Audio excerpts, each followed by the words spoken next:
chers internautes, merci de rester fidèles à Pépé Soupe.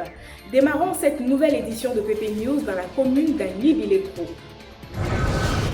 La fin du confinement à l'intérieur du pays est une occasion pour la population de se retrouver et renouer les liens d'amitié et de fraternité.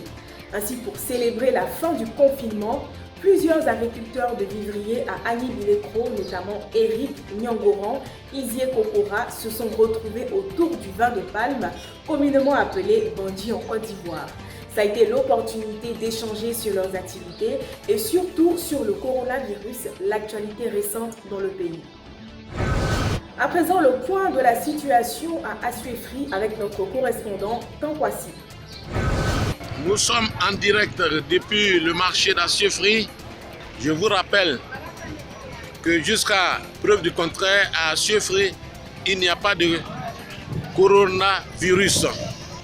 Très tôt, quand nous avons appris l'existence du coronavirus, le député maire Yobo Akomenan Sévérin a pris son bâton de pèlerin avec les autorités administratives.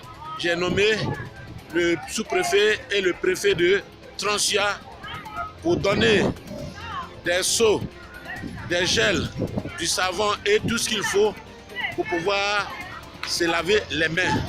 Nous avons sillonné toutes les localités pour sensibiliser nos parents afin que le coronavirus ne puisse pas nous atteindre. Par la grâce de Dieu, jusqu'à aujourd'hui, il n'y a aucun cas de coronavirus. En cette période où le cache-nez est obligatoire en Côte d'Ivoire, nous tenons à insister sur les mesures d'hygiène relatives au port du cache-nez et les gestes qui accompagnent cette mesure. Tout d'abord, l'OMS a indiqué que le port du masque n'épargne pas d'une éventuelle contamination au Covid-19 si les gestes barrières comme le lavage des mains et la distanciation sociale ne sont pas respectés. Le masque devient nocif lorsqu'en plus de le porter, nous ne pratiquons pas tous les gestes barrières. Il devient encore plus nocif lorsqu'il n'est pas changé et jeté après 3 heures d'usage. Notre journal en est à sa fin. Merci chers internautes de l'avoir suivi. Rendez-vous demain pour une nouvelle édition d'information.